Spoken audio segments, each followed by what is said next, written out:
a self-made man with my worldly plans, and I was taught to do it on my own. And I've tried and failed, and I've been derailed. From dust you picked me up, and now I know.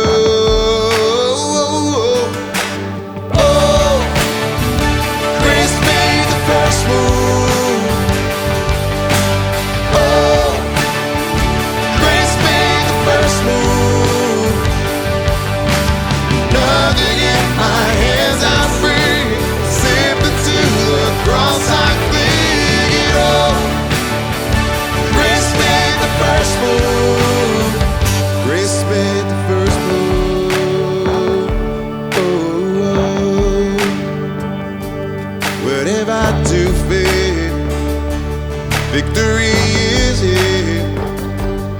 It overwhelms my worn and weary soul. Nothing I could earn, what I don't deserve. His love is overcome and make me whole. Come on.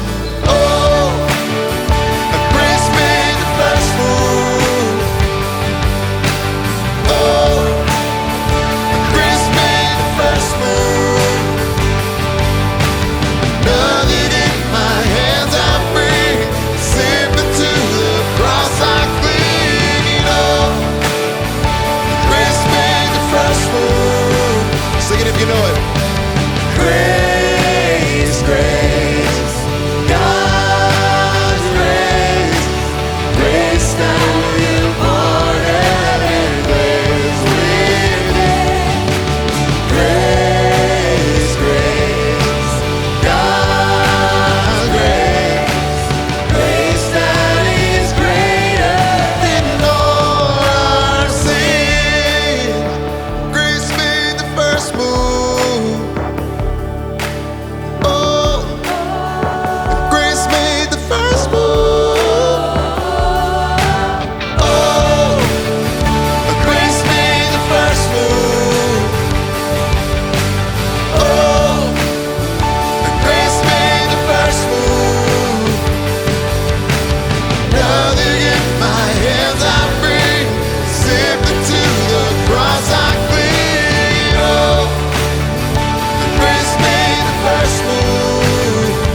Grace made the first move. Oh, oh. Grace made the first move. Oh, oh, oh,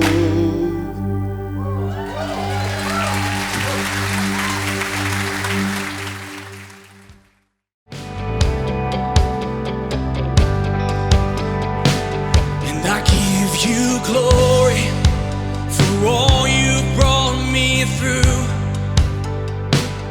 And now I'm ready for whatever you wanna do. Moving forward to follow after you. And now I'm ready for whatever you wanna do. See your presence.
is an open door. Sing it, church.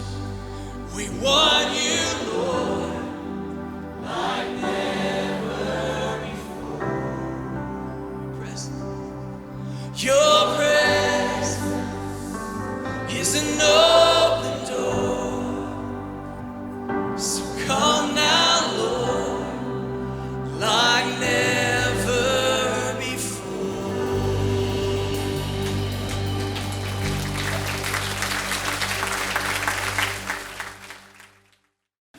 Beautiful job. Thank you very much. So welcome this morning.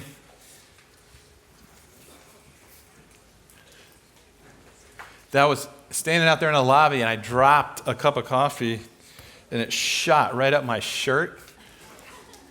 But I don't think you can see it. And anyway, I had another shirt with me because I carried another shirt with me, not because I'm a forward thinker, but because when Donna saw me in this shirt, she said, you know how your wife will say, is that what you're wearing? You know how that statement, that is such a full paragraph, that statement. Is that what you're wearing? There's so many things in there about my lack of fat. I don't know. And I said, yes. And she said, well, you can't sweat in that shirt. And as soon as she said that, I could feel myself start to sweat. You know that thing? It's like I can feel myself sweating right now, and you said that. It's like way back when I was interviewing for this job for the government, and I had to go take a polygraph, and the guy goes, so the way we'll know you're lying is if you start to sweat. And immediately, like I must be just living a lie because I started sweating as soon as you said that. And then he said, your heart rate will go up and this needle will jump. And I just watched it go, brrr. He hadn't even asked me a question yet. What's your name, Jamie? Liar! Like that thing's going, I'm sweating. It's like, anyway. So then I'm self-conscious because we went to film this thing and there was a producer there and he said, you can't sweat when you talk. And I'm like, why did you say that? Because I'm sweating right now. He said, well, just don't lift your arms the whole time. Have you ever talked about the Red Sea without lifting your arms up? It's like, and it spread. You're like this, and it spread. You just walk around like this. And then God yelled from above. You know, like that was stupid. Anyway, what does that have to do with today? Nothing. Okay, here we go. Sorry. So we've been doing these here at Christ Fellowship, stories from the Bible, stories from the Old Testament, which I love. It's my favorite. I love narrative scripture because most of the Bible is narrative scripture, narrative text, or poetry. And so I love this idea of doing this. And how does this stuff apply to our everyday life? Because if it doesn't, it's kind of a waste of time reading it. But it does, in fact. And when we're singing these songs, this is how I fight my battles. And the very first song about grace, I love that song. We're singing these songs, and these things are real. These are real truths, and they really happen, and they really work. But how experientially, how do we know these things, and how do they play out? And so Derek was talking about Joshua and Caleb and fear, and I listened to him do that. And we were doing this thing out on the West Coast with these executives a couple of weeks ago. And so they brought us in because they were having this issue in the industry that they're in. And so they bring our team in, and our team is in there so that their team can learn how to resolve problems from their true self. That's what we teach. It's a pretty fascinating process. It doesn't require that the people are Christian or anything like that because it's true and it works and it's transformative. And so we went through that with them. And the whole process is based on the idea, it's actually a biblical idea, that everything we're doing in the present is because of what we believe about the past. That's true across the world in all sciences. Everything you're doing in the present is based on your memory of the past. That's why the Bible is so big on not being condemned by your past, or your mind being transformed and not being conformed to old patterns, but being transformed by the renewing of your mind. Or neuroplasticity, we would say today, those things. And so we're doing that with people in this executive team. And when we're teaching them about false identity and true identity and how the false identity is actually hurting them day to day in what they're doing, And we start to pray about their past, not pray, sorry, that's my word. We start to talk about their past, and they go into their past, and all of them, the decision making that they're doing in the present comes from things they decided when they were in elementary school. And so we have this, we say to people like, why are you acting like a 5-year-old? Because that's where they're getting their decision-making process from, things they learned when they were 5, 6, 7. That's why we did this thing in Congress also in June, and we were in this room, and if one could say one thing, and the whole room would explode in name-calling. This is called the news. I mean, it's just name-calling back and forth. And you're reading the paper going, yeah, and we start yelling at the news. And we start name-calling. When did you learn that strategy of governance? Kindergarten. So can you have a temper tantrums and become a leader of the U.S.? Yes! And that's what's happening. It's a bunch of people screaming and yelling at each other, calling each other names, and then we do it between countries.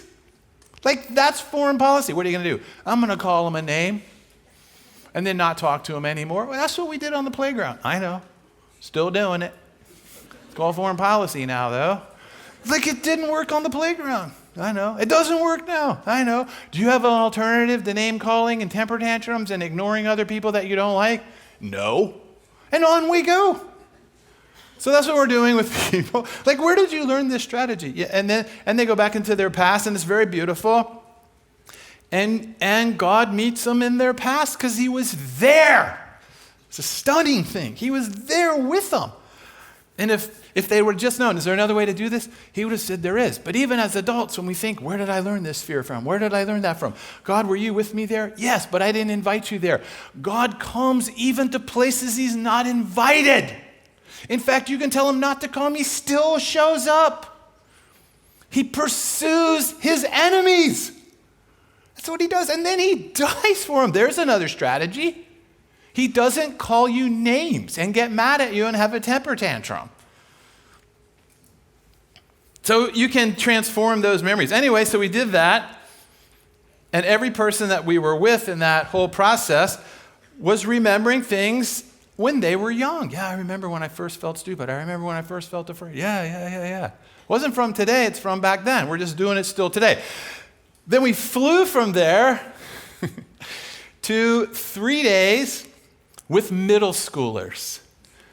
So from this executive committee, intense 3 days, boom, it's not even down. It's not even down. It's across equal to the same thinking that is in this room is the same thinking in the 6th, 7th, and 8th graders here. So the same strategies are in play.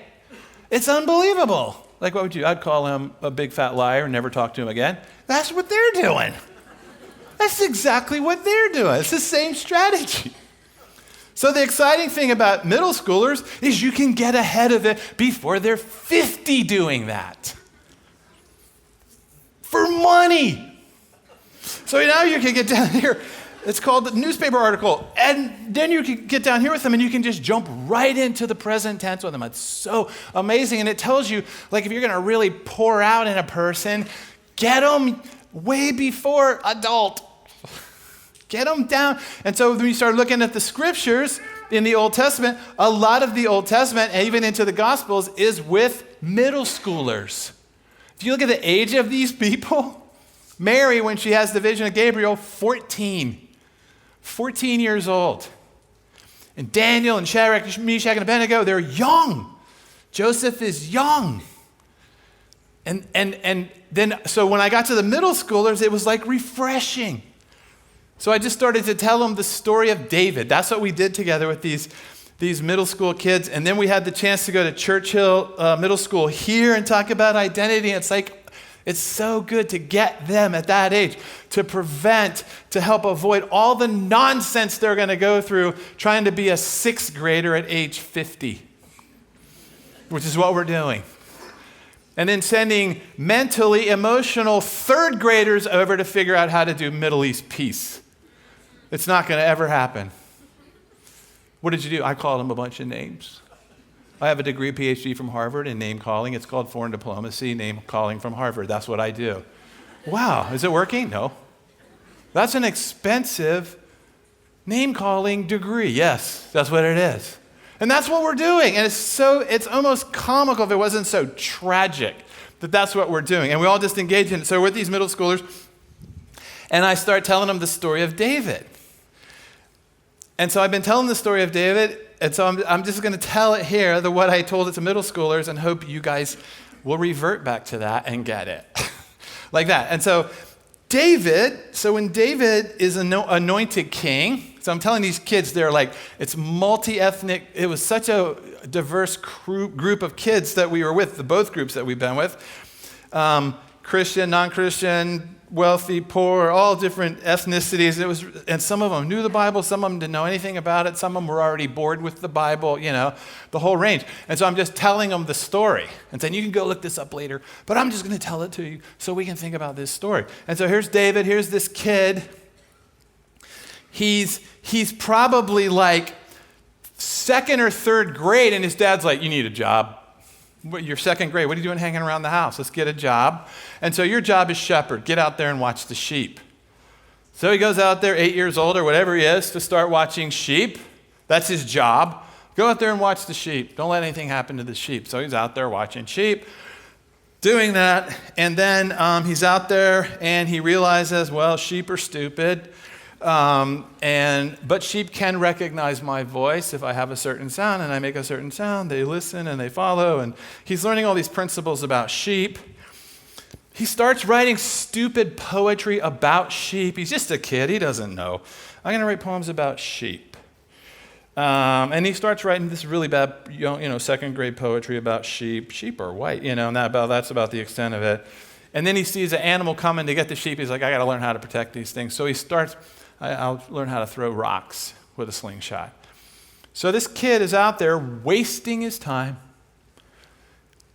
watching sheep, throwing rocks, and writing bad poetry. That's all he's doing. What a waste of time. Anyway, he's wasting his time. What kind of future is that going to turn into? Like if my son came to me and go, Dad, I'd like to be a shepherd that writes poetry and throws rocks, I would be like, then you'll be ruined the rest of your life.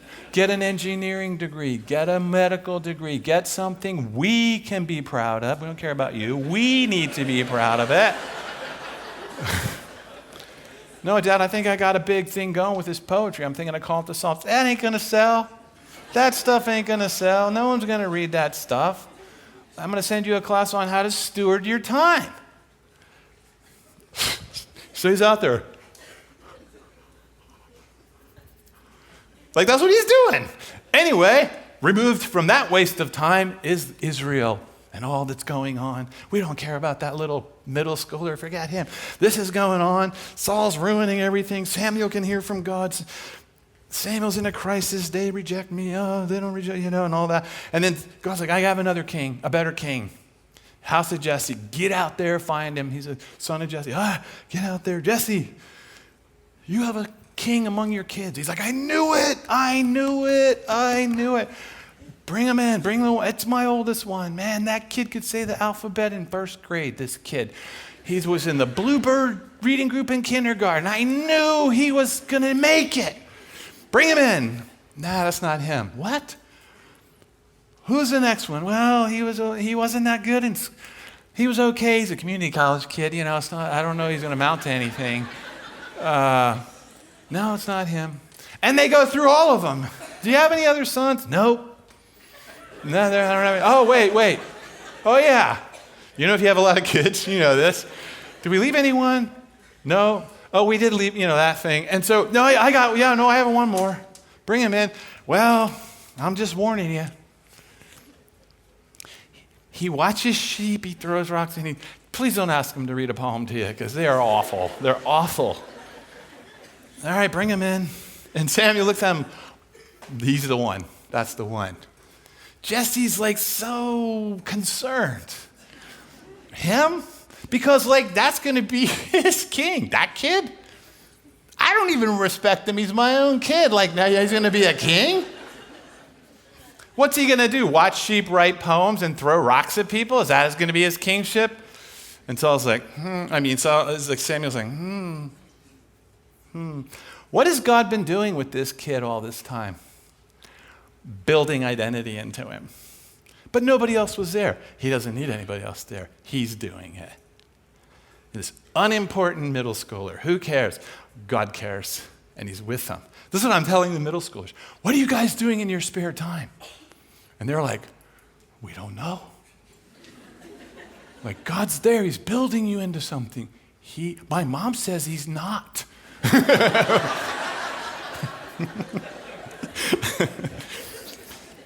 She could be a little off. Parents in the Bible are sometimes wrong about their kids. Sometimes. And so I'm telling this story. And so David, at 13 or 12, he's crowned, he's anointed king. And Samuel anoints him king, a sixth grader, and it says the Spirit of the Lord came on the sixth grader and never left him all the days of his life. A middle schooler. And so David's like, he got his identity, he received his identity in community from God. That's how you get identity. That's how all identity it's received in community from God. It's not generated inside yourself thinking, I'll be this based on what these people think. That's called radical individualism, and it produces conflict and fear and name-calling and self-protection and self-promotion. But identity from God, it's like, wow. And then you don't have to self-protect and self-promote because the identity doesn't come from what you do, what you have, and what people think about you. It comes from God. And you just have to receive it and be it and walk in it and believe it. So David's like, and Samuel says to, you know who this kid is? This is a shepherd, poet, warrior, king. That's who this is. A shepherd, poet, warrior, king. That's who this kid has always been. And he knows it down here and he's moving towards it. If people would stop telling him that's a waste of time.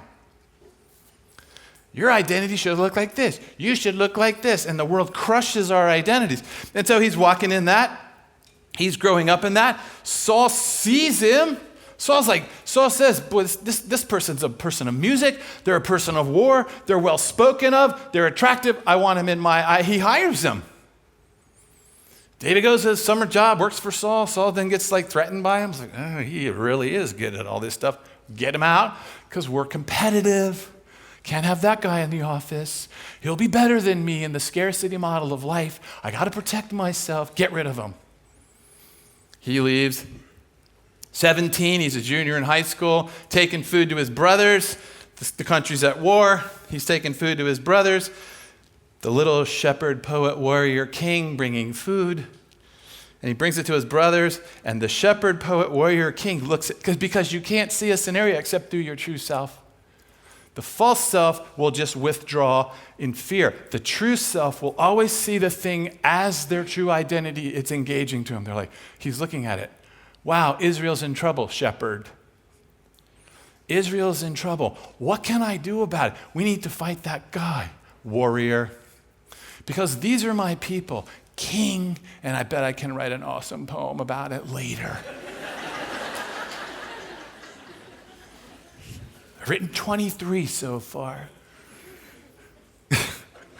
And so that's how he sees it. Your kids, us, when you look at things, your true identity is screaming to come forth. The false kills it. The fear shuts it down. The enemy, you're stupid. And so David's brothers, because his brothers are afraid, fearful people can't stand courageous people. Fearful people cannot have a courageous person around them because it critiques their fear. If that guy's not afraid, we're going to make him afraid. And you project your fear. You just keep projecting your fear. And everyone's projecting their fear because if you're not afraid, something's wrong with you. Because if you were smart, you'd be terrified like us. And we're mad because God's not afraid. God, what are you doing? What are you doing? Come on, what are you doing? We want God to be afraid. It's like that. And so they say, hey, David, I don't know who you think you are, but we'll tell you who you are. You're an arrogant punk. And you are nothing but a low-level shepherd. Get out there and watch your sheep and stop trying to engage here in some kind of noble endeavor. And David, because he doesn't get his identity from his family, he gets his identity from God, says, hey, you know what? I appreciate your fear. I get it. Have mercy. God forgive them. They don't know what they're doing. But I'm going to go out there and be who I am regardless of what you think, family. And then Saul hears about it, and he goes to Saul, and Saul's like, listen, David, how old are you? 17. You don't know what you're doing. You don't know what you're doing. We are the older generation. We know what we're doing. And here's what's wrong with your generation. You don't know what you're doing. We haven't tried anything. Yeah, but whatever it is, it ain't going to work because you don't know what you're doing. We know what we're doing. Yeah, but what you do doesn't work. Shut your mouth when the older generation is talking. Now, what are you going to do out there? What are you going to hear? Let me put the old way of fighting on you because that's the way we do it. Don't violate what we've done. Yeah, but what you have done is losing. Stop talking and fight the old way. And David's like, you know what? I respect you, kind of, but I'm not doing it.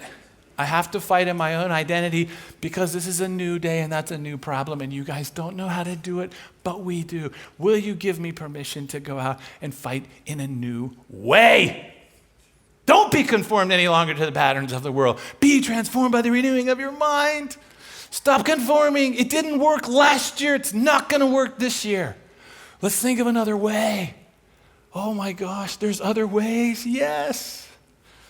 All right, go out there. David goes out there. Even Goliath tries to get him to fight in Goliath's identity. He won't do it. He wins. Here's how he fights his battles. Here's how David fights his battle. In the identity that God gave him. That's how he fights his battles. Not in any other identity. In the identity that God gave him. Which means it would be really good to know the identity that God gives you. That's what I'm saying to the middle schoolers. Boy, wouldn't that be good to know.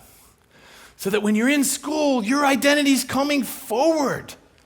And you don't worry about what they think and what that teacher says. You're just going forward and like, I got to get through third grade so I can get to fourth grade and get on to this identity like that. It's so fun to watch them and they start thinking about, what is my identity? Don't get your identity from them like that. Now he beats Goliath. He doesn't have to pay taxes anymore. Oh my gosh. Who'd have thought there's a way never to pay taxes again? I didn't know that. Well done. He doesn't have to pay taxes again. He gets a wife. Boom. Wow, this is all falling into place. And she's royalty like that. And everything's going fine. And then David just keeps walking through that identity through his life. 30 years old, he's still not king yet. He's still not vocationally king. It doesn't matter. He's identity king. Do you understand that? You don't get your identity from a vocation. You bring your identity to a vocation. Right? So Satan only attacks identity. He doesn't attack vocation. Satan's attacking my job. Satan doesn't care about Walmart. He doesn't care about it. Like he's attacking my job. He doesn't care about your job. He cares about your identity. That's the only thing he'll attack. Like that. David's moving along. David realizes, wow, this is getting really tense. Saul's really threatened. I'm going to move my family up here to protect them. Puts them in a cave. When he puts them in the cave, 400 people show up. We'd like to be in the cave with you and your family. Shepherd, poet, warrior, king. And David's like, who are you? And here's how the scripture describes the 400 people. In debt, depressed, and disengaged. That's how, they don't even have an identity. They don't have individual identity. It's just a group identity. What's the group identity? In debt, depressed, discouraged, and disengaged. No identity. And David's looking at him going, wow, 30 years old. By the time he's 32, those 400 are now 600 just men, and their identity is no longer in debt, discouraged, depressed, disengaged. It's now by their name, Abishai. And Abishai fought the lion men of Moab and prevailed. That's how distinct their identity is now. From this mob of we're just in debt and we're depressed and we're disengaged to one by one, Abishai, Benaiah.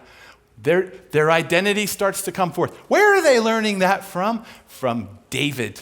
How does David know how to bring identity into these people's life? Because he has an identity. You can't give away what you don't have. David is like, I am a poet, warrior, shepherd, king. Who are you? We are in debt, No. Those aren't identities. Those are accusations. Those are lies. Who are you? I am Abishai. David's like, I don't fight lion men of Moab, do you? Yes, good, because there they are. I'm like Philistine giants. I don't do lion men of Moab. Do you? Yes. Oh, Abishai, the lion men of Moab fighter, go in your identity, get him. And his team starts to form. And then they start to be called, when they're all together in a room, Gibor. Oh, you're talking about the Giborim is the plural. Are you talking about the champions? That's what they're called now. In debt, discouraged, disenfranchised, identity, coming from the one who gives identity. David, who got his identity from God, he's just passing out identity. Who are you? Let's discover it. And then these people become collectively the champions. 2 years. And nobody can outfight them. Nobody. They're incredible. Where do these people come from? From that little shepherd, poet, warrior, king. That guy. And now they're moving around, and then comes this incident. 1 Samuel chapter 26 comes this incident, and this is what we have to watch out for, because the enemy will never give up. He's not afraid of David. He's going to keep coming after him. And so in 1 Samuel 26, David is up in the cave. He's got his champions with him. His family's there. They're powerhouses. He's invincible. He's immortal.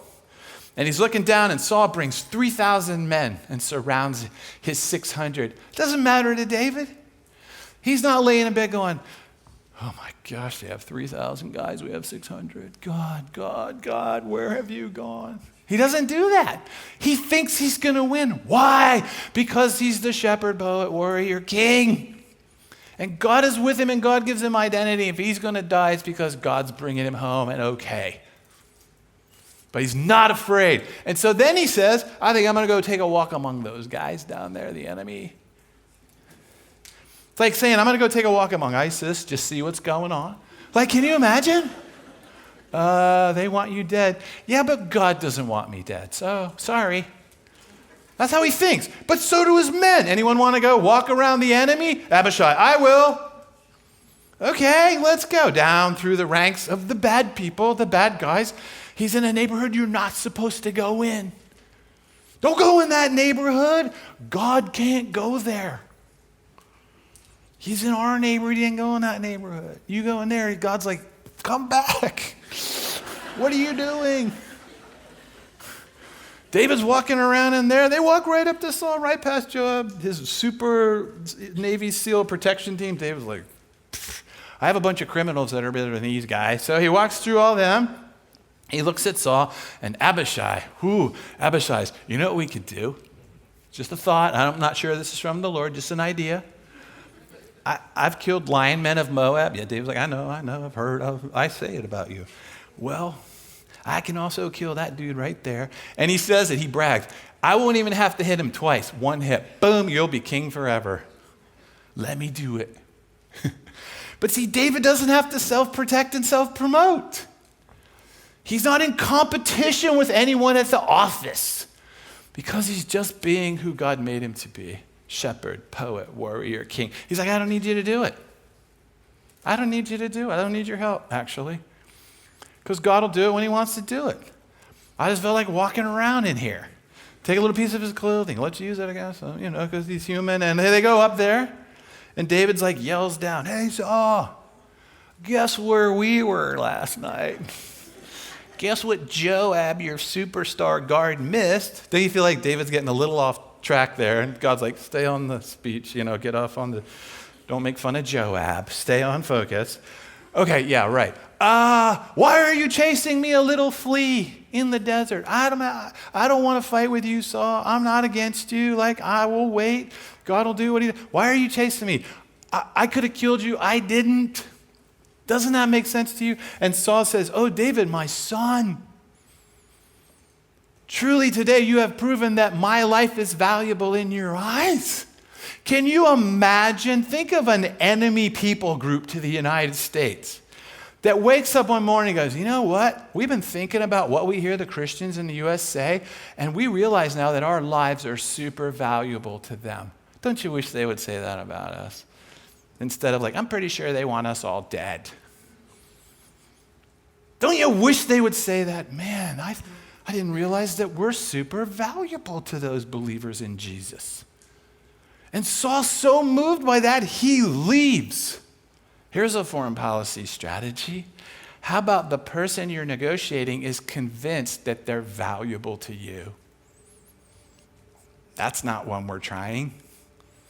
And so Saul leaves, and it's incredible. And David's Shibborim are like, oh, you're like the most unbelievable person we've ever seen. We want to be not like you, greater than you. We want to kill more giants than you ever killed, and they do.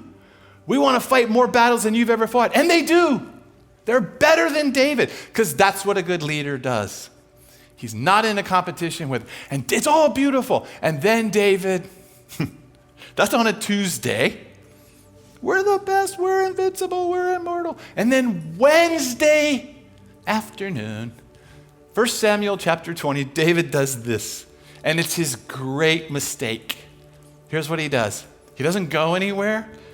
He doesn't do anything bad. This is what he does. It says this, and David thought to himself. And David stopped fighting his battles, inquiring of God, and he did this. And he thought to himself, God, take a seat for a second. I'm going to think about this on my own. He thinks to himself, and this is what he says, surely Saul will kill me. And his men are like, what? What happened between Tuesday and Wednesday? Well, I've been thinking about this to myself. Without you, without my community, and without God, I'm just thinking to myself, we're going to lose.